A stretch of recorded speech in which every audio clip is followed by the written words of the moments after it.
Hi, this is Howard of AVtransfers.co.uk, back in the UK again after my little jaunt in the US of A. Severely jet lagged behind me. Now enjoying the joys of a chest cold with a nice cough. Too much information, right, Howard? Yeah, too much. So, today I have bought a toy. It's not unlike many other toys. It's electronic. It lights up. Those are the parameters. If it plugs in and lights up, I'm interested. This is the Divoom Pixoo 64. And normally I would never have bought something like this, right?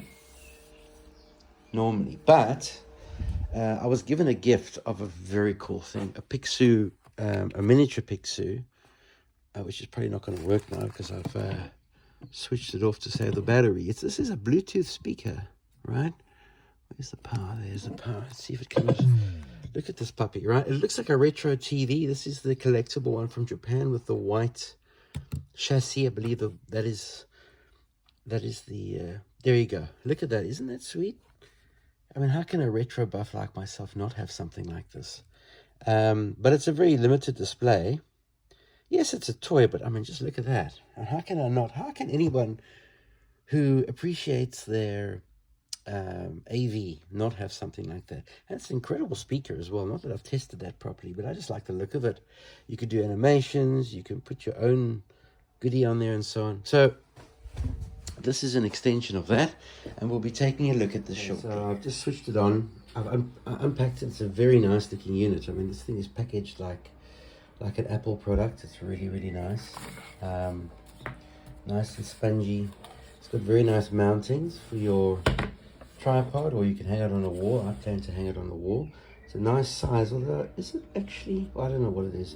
I'm gonna have to configure it on my phone, so stand by. You might ask, why is there a plate there? Well, I happened to order some lunch from Deliveroo, and guess what? It came and it was the wrong food.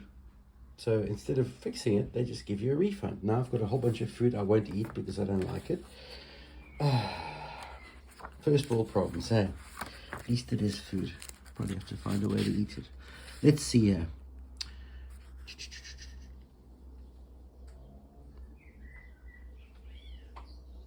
I've got to set it up on the network. Okay, let me try and do that. Okay, so here we go. Part 2 of this video. So I plugged it in, very excited, hooked it up on Wi-Fi.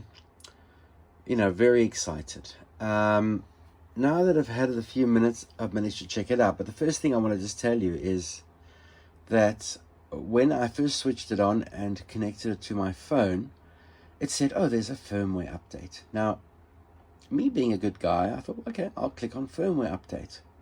Lo and behold, the firmware update totally bombed out.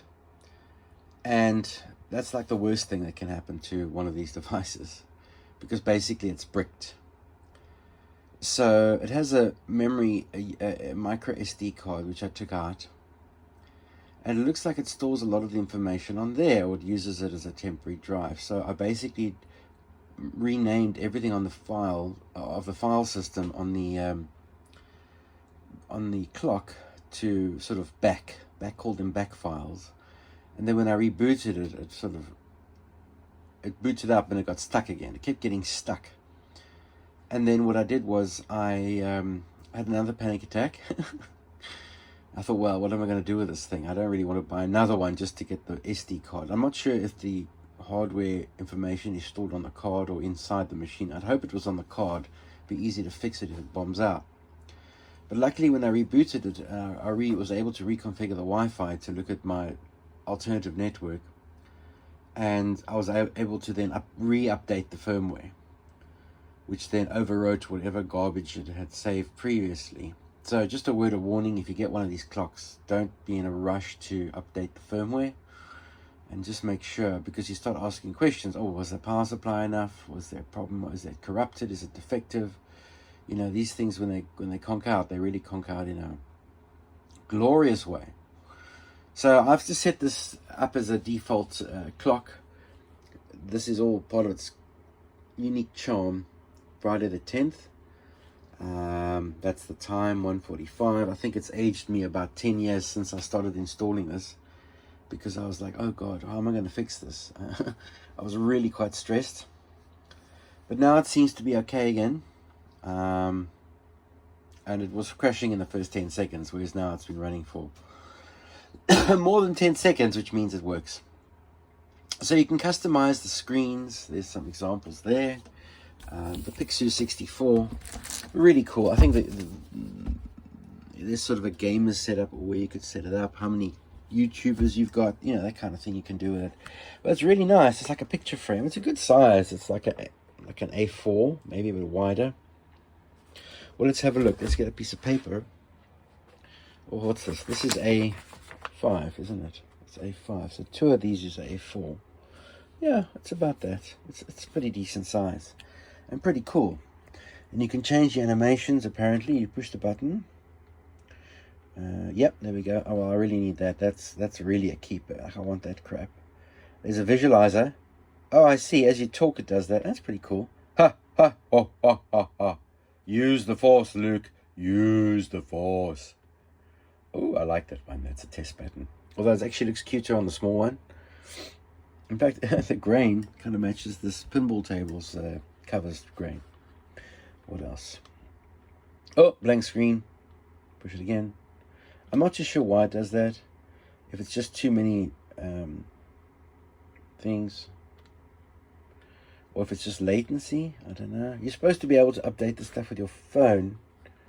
If I push power, what happens? Push the power. Oh, okay, maybe it's just off. Try it again. Holding down the power button. Oh no, you don't want to hold on the power button because that resets the Wi-Fi. Oh God, I don't actually know now. Hold by, stand by. I'm just rebooting it now. I got a bit lost there. Yeah, I find the user friendliness of this a little bit sucky, to be honest. But you know, I think once you set it up, I think you're good.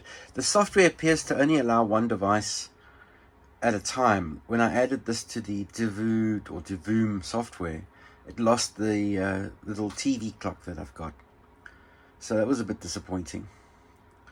But yeah, there we go. It is working. I'm just going to run it on test for a little bit and see that it works. And if it's happy, not that I'm a big Bitcoin investor, but apparently the ladies like it if you're a Bitcoin investor.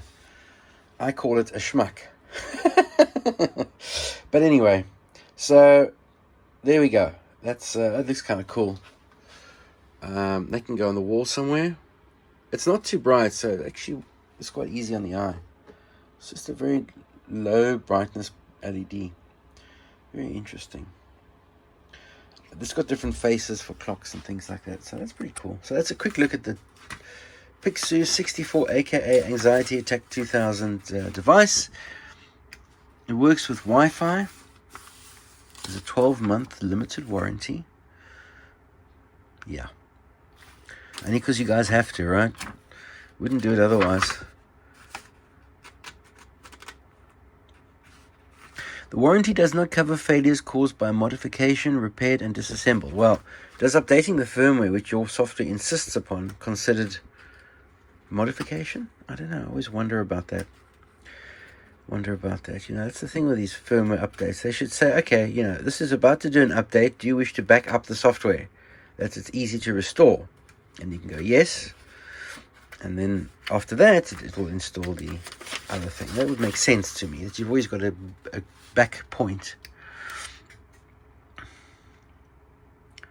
Oh, this comes with mounting screws. I didn't see those. Oh, God, have I lost them already? I hope not. Anyway, so that's my clock. My Divoom clock.